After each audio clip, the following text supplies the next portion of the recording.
The George Wellbeing Center is a place where a lot of good things are happening.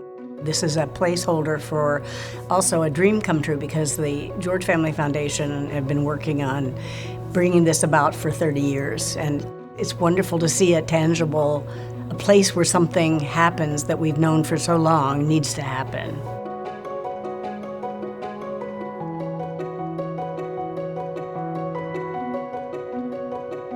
She really helped us see a bigger vision for the Y than I think we would have seen for ourselves. She saw us as the organization that was going to democratize access for all in a well-being sense. When you look at the mission of the foundation, that sense of wholeness, Penny's the embodiment of it. Penny is living with this wholeness of mind, body, spirit, and community, and saying, how do I serve? We can't be whole apart from community, right? My degree was in counseling psychology. I finished in July of '95. 6 months later, I was diagnosed with breast cancer. You know, that was a scary time. I think about the way that she embraced what she was learning about, and that's really guided her own journey around whole person health.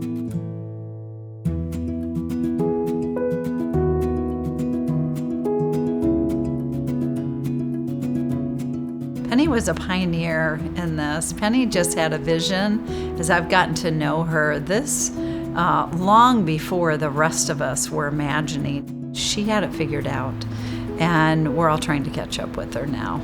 It's not about what's the matter with a person, it's what matters to the person.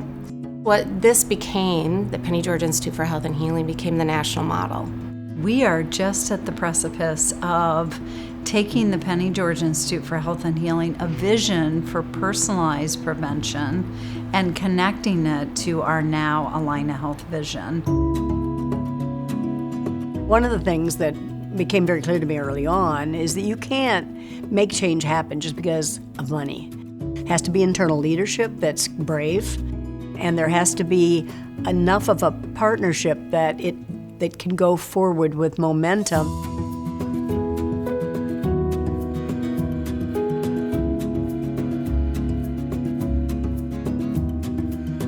You see it as the foundation supports organizations that are trying to inspire authentic leaders who really do engage and collaborate, and youth development and the environment, and on and on. Penny really has this way of helping people come together to make things better.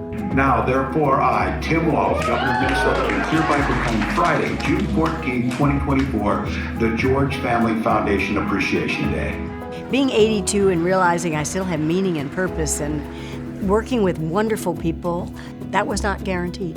But what legacy means to me is what you leave behind. And the most important thing to leave behind is children who are thriving, right? You know, my mom's always reading, always learning, always open to new things. You know, I got a picture of her this morning riding a camel in the mountains of Morocco. That's inspiring for us.